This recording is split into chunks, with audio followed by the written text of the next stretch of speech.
What happens when the world's toughest boxer walks into a room full of judges and schools the Chief Justice of the United States? This isn't a fight in the ring. It's a battle of minds. And Mike Tyson?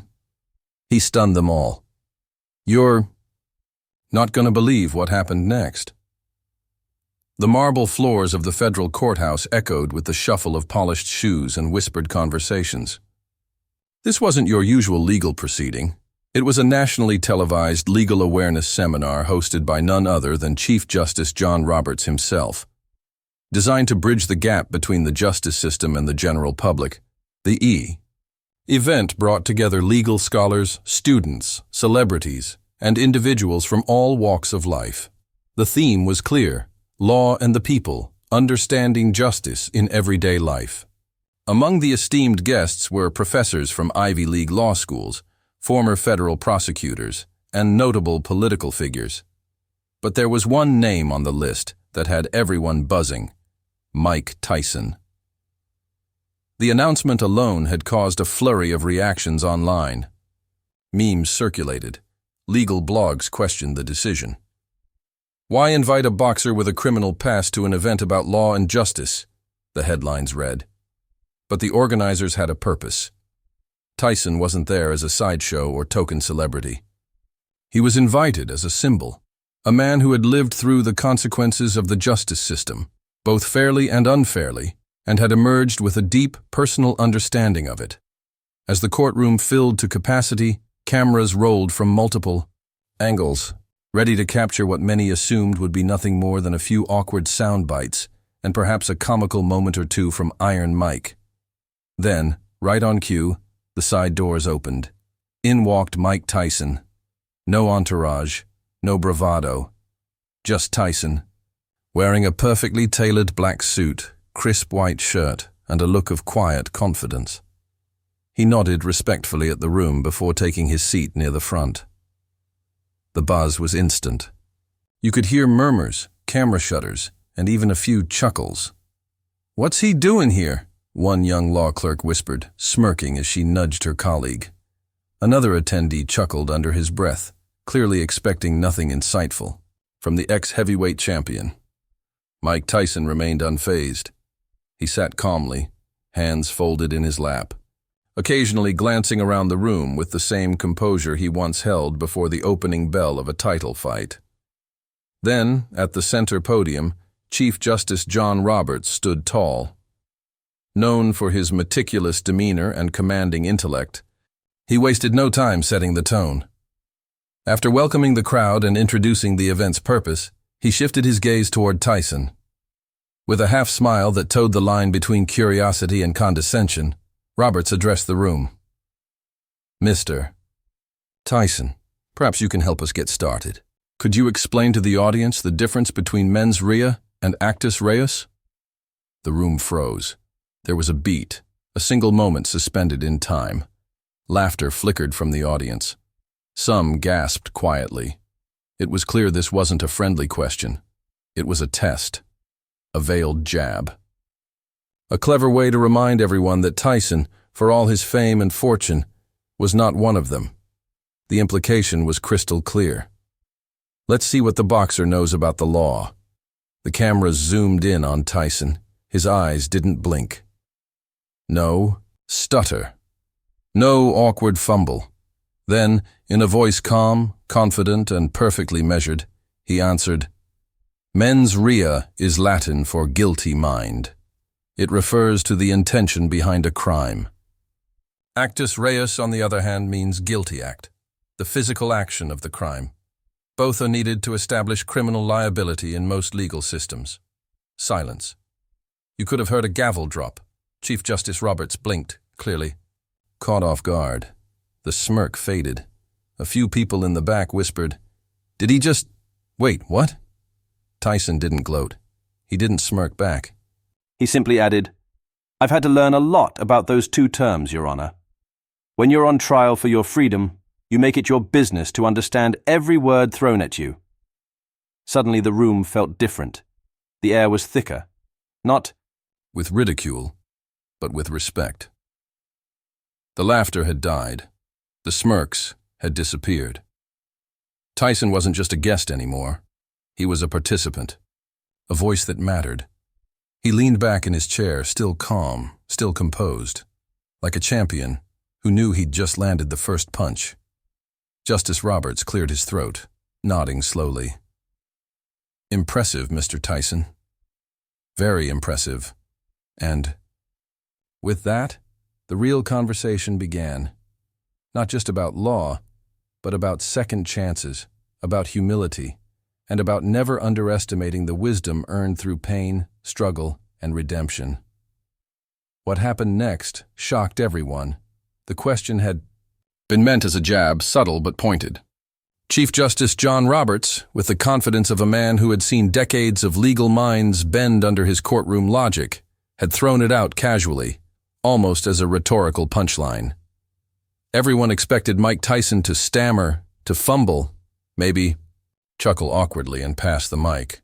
After all, what could a boxer, someone known more for knockouts than legal nuance, possibly know about ancient Latin legal doctrine? But Tyson didn't blink. He leaned slightly forward in his chair, locked eyes with the Chief Justice, and responded in a voice that was calm, deep, and unshaken.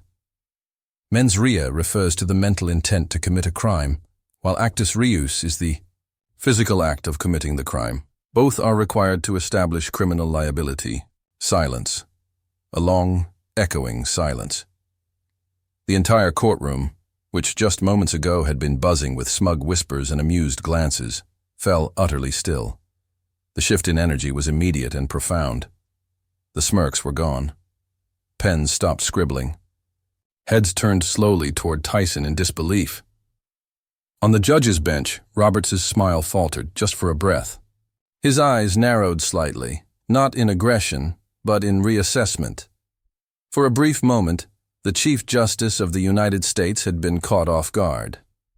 Then, after a pause that felt like it stretched for miles, Roberts leaned into his microphone and simply said, "Impressive." A murmur rippled through the audience. But Tyson wasn't done. He sat up a bit straighter, not with arrogance but with clarity, with the presence of a man who had carried a heavy burden and learned to speak its language. "I've had to learn a lot about the law, Your Honor," Tyson continued, his voice steady and raw.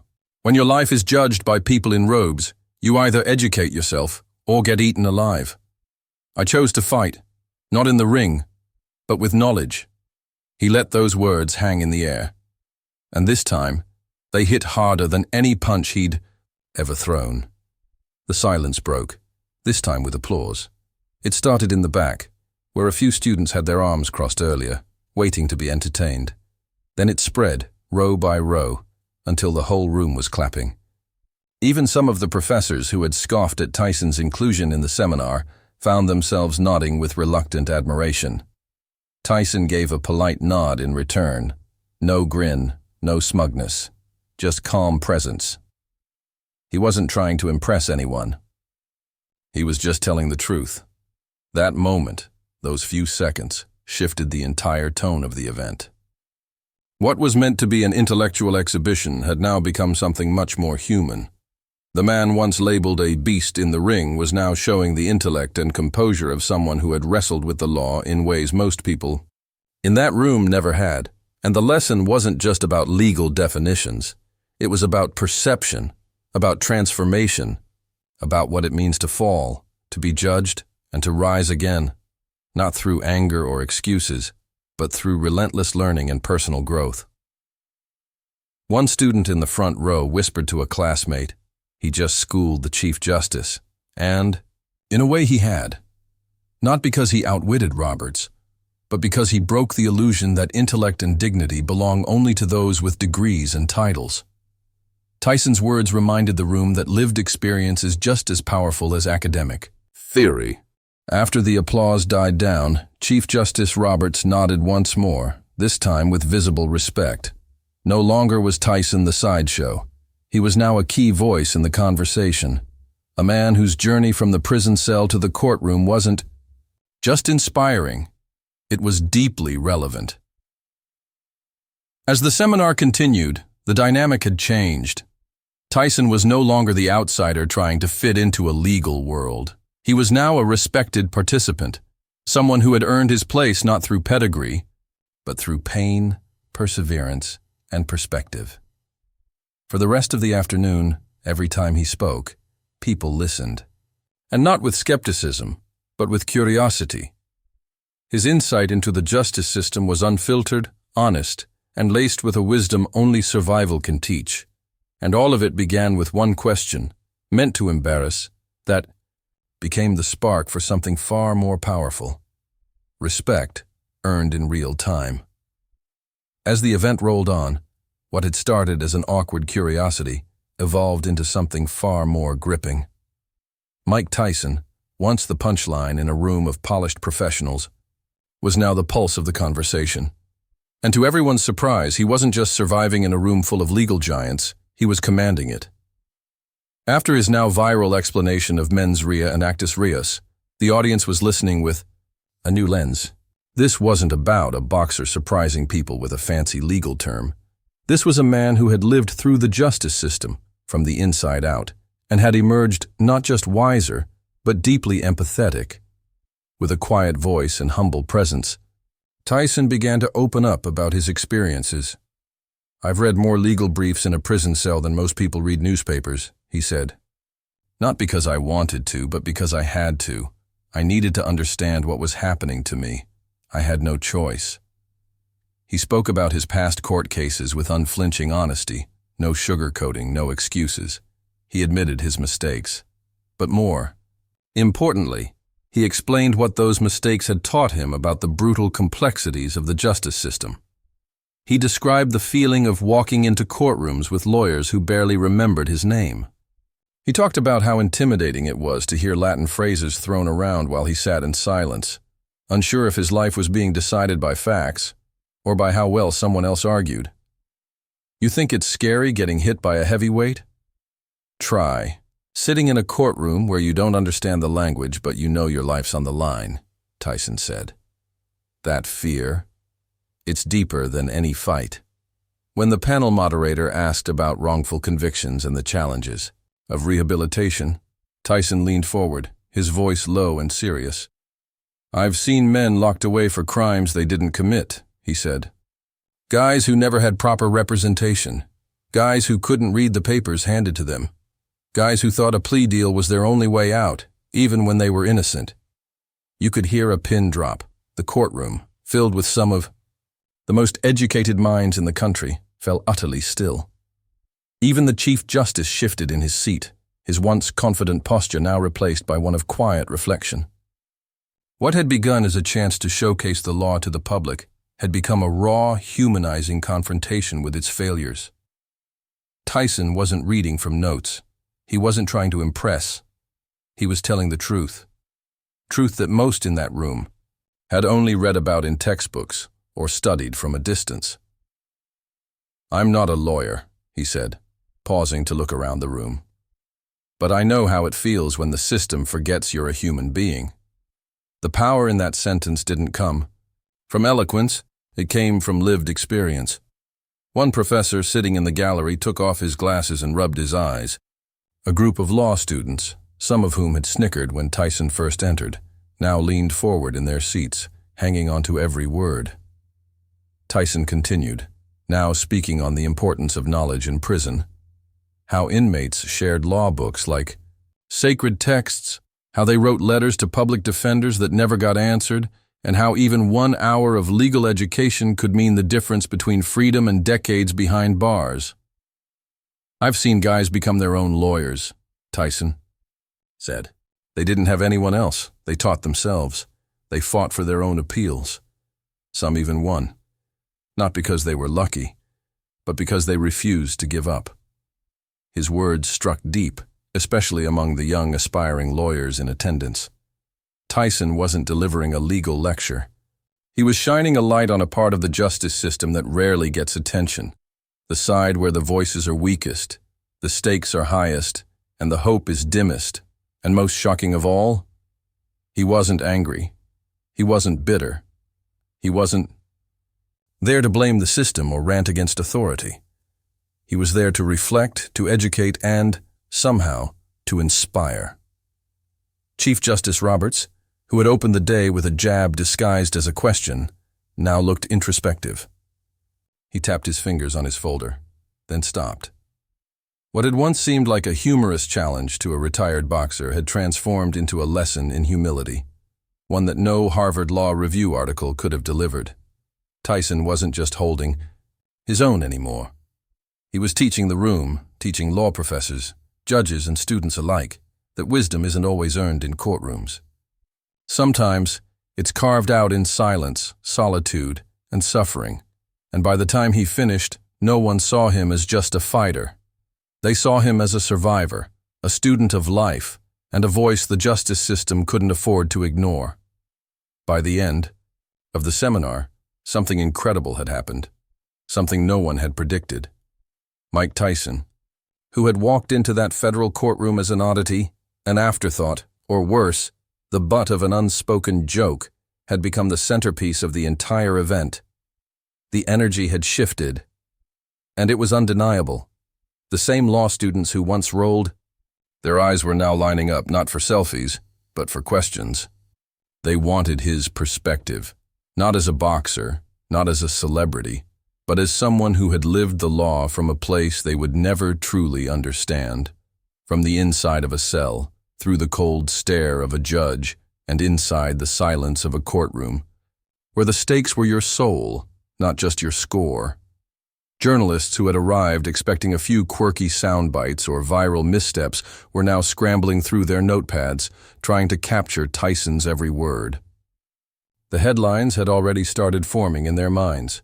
From prisoner to professor, Mike Tyson schools the Supreme Court. Iron Mike's real knockout? A lesson in justice. Tyson teaches the law about law. But it wasn't just the press. Even the professors, those who had spent their lives studying jurisprudence, teaching constitutional law, and debating fine legal distinctions, were now approaching Tyson with genuine interest. They asked about the books he read in prison, the cases he followed, his thoughts on reform. Some even asked for interviews to include his insight in upcoming publications about criminal justice. Tyson responded with a quiet grace. He wasn't grandstanding, he wasn't lecturing. He was just sharing what he knew, what he'd learned from pain, from failure, from reflection, and from rising again. The once dismissive atmosphere had transformed into something that felt almost sacred. Even Chief Justice John Roberts, who had opened the event with a pointed joke at Tyson's expense, now looked visibly moved. He had watched the shift unfold firsthand, from smirks to silence, from skepticism to awe. And to his credit, Roberts stood up at the end of the event and addressed the room with honesty, something rare in a world full of egos and unshakable personas. He looked at Tyson, then at the audience and said, "I underestimated you, Mr. Tyson. Today you reminded us that wisdom doesn't only come from books, it comes from experience, from humility, and from the courage to change." A ripple of applause followed. Not the polite kind, the real kind, the kind that comes from hearts that have been moved. Tyson, never one to gloat, simply nodded. But then he stood, took the mic, and delivered one final message, a closing punch, not with fists, but with soul. "I've taken punches from champions," he said with a smile, "but taking hits in life, those are the ones that teach you something. Titles come and go, money fades. But the lessons from pain, those stay. I used to think strength was just about power. Now I know it's about understanding. And if I can stand here today, maybe it means anyone can rise, if they're willing to fight for themselves." The applause this time was thunderous. No cameras, no edits. Just real people standing up, clapping for a man who had walked into their world as an outsider and left it as something else entirely. A teacher. A witness, a symbol of redemption. As the crowd dispersed, many stayed behind to thank him, to shake his hand, to simply look him in the eye and say, "Thank you." Tyson shook every hand, signed books, and spoke to each person with sincerity. No entourage, no security detail, just a man who had faced the worst of himself and had come back wiser, more human, more whole. And perhaps that was the real victory of the day. Not that Tyson impressed a room full of legal elites, but that he reminded them all, lawmakers, lawyers, students, and judges alike, that the law is not just about rules and doctrines. It's about people. It's about second chances. And it's about the courage to change when the world tells you it's too late. In a day meant to showcase justice, it was Mike Tyson, the fighter, the felon, the philosopher, who delivered the knockout blow. Not with his fists, but with truth. Thus, seminar had ended, but the story was just beginning. Within hours of the event, clips from Mike Tyson's powerful moments, his calm breakdown of legal concepts, his emotional reflections on injustice, and his face-to-face exchange with Chief Justice John Roberts were spreading like wildfire across social media platforms. TikTok, Twitter, YouTube, Instagram, every major platform lit up with Tyson's words. Mensra, actus reus, and Mike Tyson just delivered a masterclass on both. One video, capturing Tyson's response about being judged by people in robes, went viral within minutes. It was clipped, captioned, and shared across continents. People weren't just reacting, they were reverberating with the power of what they'd heard. Headlines flooded in like a tidal wave. Tyson teaches Supreme Court a lesson, from ring to righteous. Tyson's legal knockout. Iron Mike's greatest round yet. Justice, redemption, and respect. What was supposed to be a novelty guest appearance had now become an international moment. For years, Tyson had been seen through the lens of controversy and combat, known for his devastating punches and turbulent past. But in that courtroom, in a suit and tie, sitting across from the most powerful legal figure in the United States, he became something else entirely. A voice, a survivor, a symbol of transformation. Millions of people who had followed Tyson's boxing career were now seeing him in a new light. The man who had once been dismissed as just a fighter was now being praised for his intellect, his empathy, and, most of all, his growth. Public sentiment was strikingly unanimous. Comments flooded in from all walks of life. This man lived what most of us only read about. He didn't just survive the system, he learned it. Never been prouder to be a Tyson fan. That's real education, that's real strength. Even legal professionals joined the conversation. A retired appellate judge tweeted, "I've read 10,000 briefs. None hit as hard as Mike Tyson's words today." Across classrooms, bar associations, and even courtrooms, Tyson's speech was being quoted and dissected. Some universities announced they'd include clips of the seminar in their criminal justice courses. Tyson, once feared for his fists, was now being celebrated for his mind. But the lesson was never about making Tyson look like a polished legal expert. It was about breaking the stigma of who is allowed to speak with authority, who gets to be heard, who gets to be respected. Because if a former felon and heavyweight champion can sit in front of the Chief Justice and deliver truth with dignity and depth, then maybe, just maybe, the world is ready to listen to voices it once silenced. Story, at its core, was a powerful reminder. Never underestimate someone's intellect based on their past. Mike Tyson had made mistakes. He never denied them. But what mattered more was what he did after the fall. He studied, he listened, he reflected, he grew. And now he stood as living proof that a second chance isn't just a legal term, it's a life principle. He didn't ask for pity. He didn't demand forgiveness. What he brought was perspective. And in doing so, he reminded millions that redemption is possible and that wisdom doesn't require a degree. It requires depth, pain, and the courage to keep going. In Thai, a society where appearances can deceive and judgments come fast, Mike Tyson shattered expectations. He proved that brilliance can come from unlikely places, from broken places, from fighting places, even a boxing ring. And as for Chief Justice John Roberts, he had opened the day with a smirk, A pointed question meant to trip Tyson up, but he ended the day with humility. And perhaps that was the most powerful moment of all, because even the sharpest legal mind in the land learned something that day. The robes don't make you wise. The books don't make you better. Sometimes wisdom walks in with a scarred face, a deep voice, and a story the world tried to forget. And if we're lucky, we listen, because that's what justice should be about. Not just laws, but truth. Not just titles, but transformation. And no one in that courtroom, or watching around the world, would ever see Mike Tyson the same way again. If this story inspired you, even just a little, don't forget to like, subscribe, and hit that bell icon so you never miss a powerful story like this one. Drop a comment below and tell us, what did Mike Tyson teach you today? Until next time, keep your mind sharp and your heart open.